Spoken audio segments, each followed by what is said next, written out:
Can I bring up this graphic I saw, I think it was yesterday, when they posted this on the Slapshot Instagram account, just to illustrate what we're talking about here about Brock Nelson and the Avs acquiring him. And if you go down the list of other guys acquired during the season, it's Marty Necas, and if you want to talk about Yanni Gourde. So Slapshot put out this graphic that's traded player point per game leaders. So the guys who are acquired midseason and where they rank on points per game. JT Miller's number 1. He's 27 points in 27 games. Marty Necas is number 2. 26 points in 27 games. Mikko Rantanen, with an asterisk, is 14 points in 15 games for the Stars. Brock Nelson is number 4 with 11 points in 15 games. Granlund, 18 and 26. And then at number 6, Yanni Gourde at 11 points in 16 games. Tied for 5th, actually.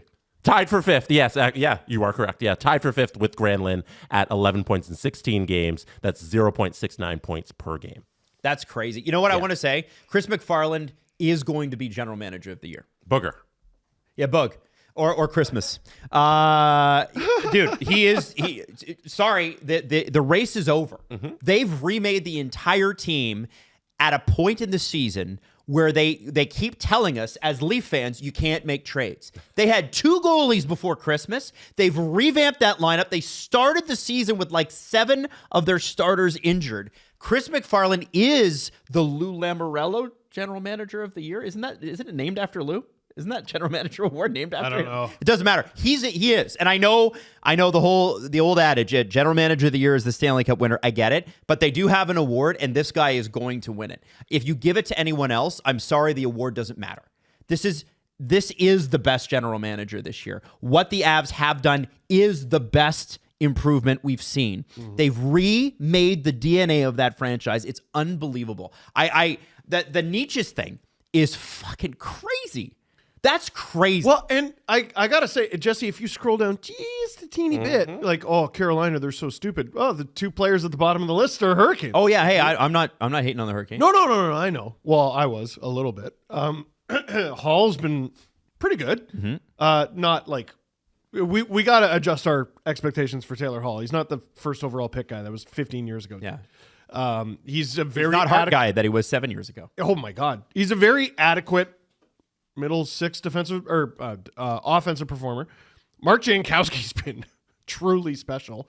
Stankoven's been pretty good too. Mm-hmm.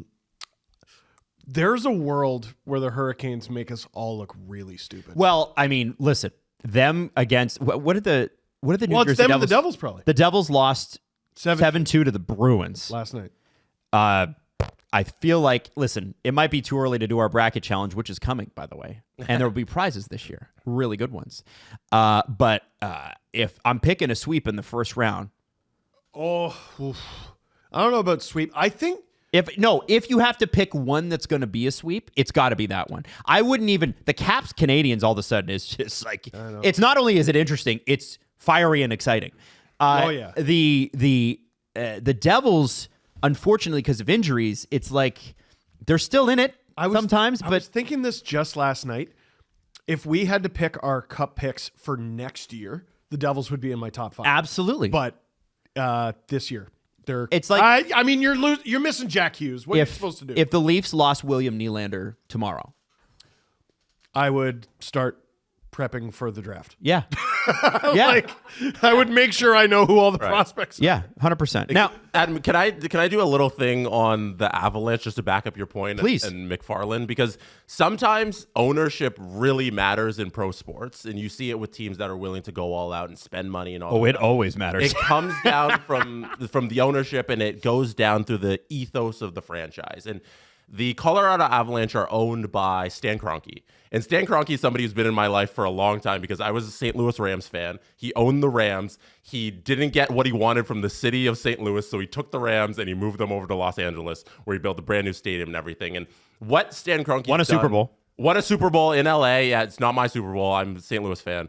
But whatever, he did his thing, and that's a large part of what I'm getting to here is that Super Bowl that he won for the Rams, because it was a Super Bowl where he completely leveraged the future. He went all out for it. They're the first team to ever win a Super Bowl at home in their own stadium. Nobody had ever done that before because they're hosting, and they also won it.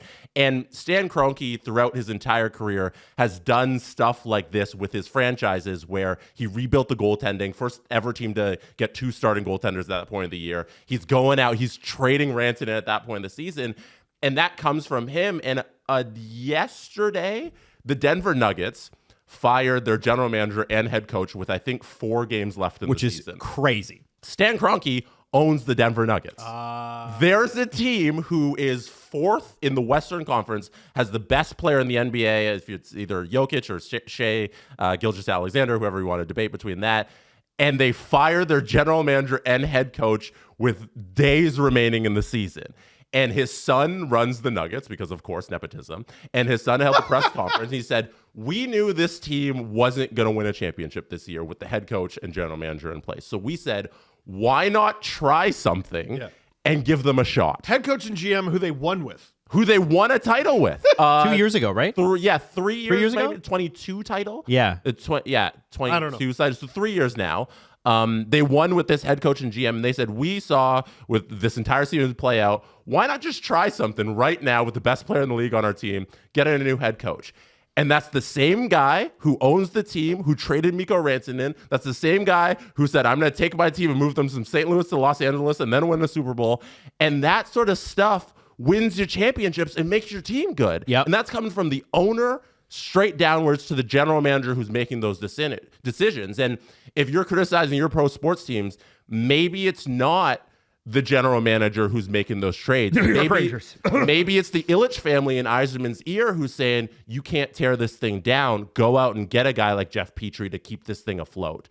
Maybe 100%. you need more Stan Kroenke's running your team, who can then give Chris McFarland the leeway to trade Mikko Rantanen overnight out of the blue and just say, we're going for this thing. And when you look at your team, the ownership really matters. For what it is worth, in Detroit, I have heard from multiple people who are connected, who have said the Ilitch family have pushed the Yzerman administration, I'll call them, to get them into the playoffs. They don't care where, they want home playoff revenue. And that started 2 seasons ago, and isn't that interesting? That's when they started signing guys like Compher and Justin Hall and all those things. And it has not worked out for them. And I think, Jesse, you make a really, really good point.